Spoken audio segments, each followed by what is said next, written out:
పాకిస్తాన్ ఉప ప్రధాని ధార్ చేసినటువంటి వ్యాఖ్యలు, అది కూడా పార్లమెంట్లో చేసినటువంటి వ్యాఖ్యలు చివరికి పాకిస్తాన్ అబాస్పాలు చేశాయి. ఇదేంటి అంటే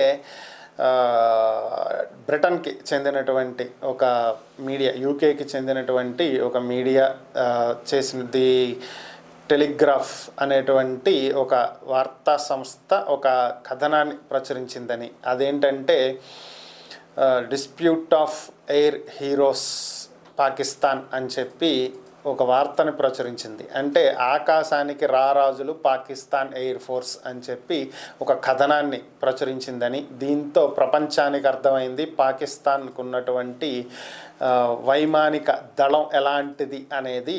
భారత్దే ఉంది, చిత్తు చేసి పారేశామని చెప్పి ఆయన చేసినటువంటి ఒక వ్యాఖ్య. దాన్ని ఏకంగా పార్లమెంట్లో ఆయన చదివాడు. సో అయితే అసలు కథ ఏంటి అంటే, ఈయన చదివింది బాగానే ఉంది, అంతా బాగుంది, అందరూ చప్పట్లు కొట్టారు, ఆహా ఓహో మన ఎయిర్ ఫోర్స్ సూపర్ అని చెప్పి పాకిస్తాన్ వాళ్ళు అందరూ అనుకున్నారు. అయితే అసలు పాకిస్తాన్ ఉప ప్రధాని చేసినటువంటి వ్యాఖ్యలు పాకిస్తాన్కి చెందినటువంటి ఒక వార్తా సంస్థకే డౌట్ కలిగించాయి. ఇదేంది మనోళ్ళు సూపర్ ఏంటి, అసలు మన ఉప ప్రధాని ఇలా చెప్పడం ఏంటని చెప్పి, అసలు ఈ వార్త నిజంగా జరిగిందా లేదా అని చెప్పి పాకిస్తాన్కి చెందినటువంటి వార్తా సంస్థ ది డాన్ అనేటువంటి సంస్థ దీని మీద ఫ్యాక్ట్ చెక్ చేసింది.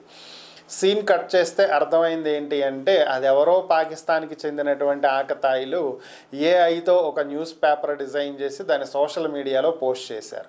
ఒక బాధ్యతాయుతమైనటువంటి పదవిలో ఉన్నటువంటి ఒక నేత ఇది వాస్తవమా కాదా అని కూడా తెలుసుకోకుండా ఏకంగా దాన్ని పార్లమెంట్లో చదివి వినిపించేసి ఇంకేముంది మేము తోపులో అని చెప్పుకున్నాడు.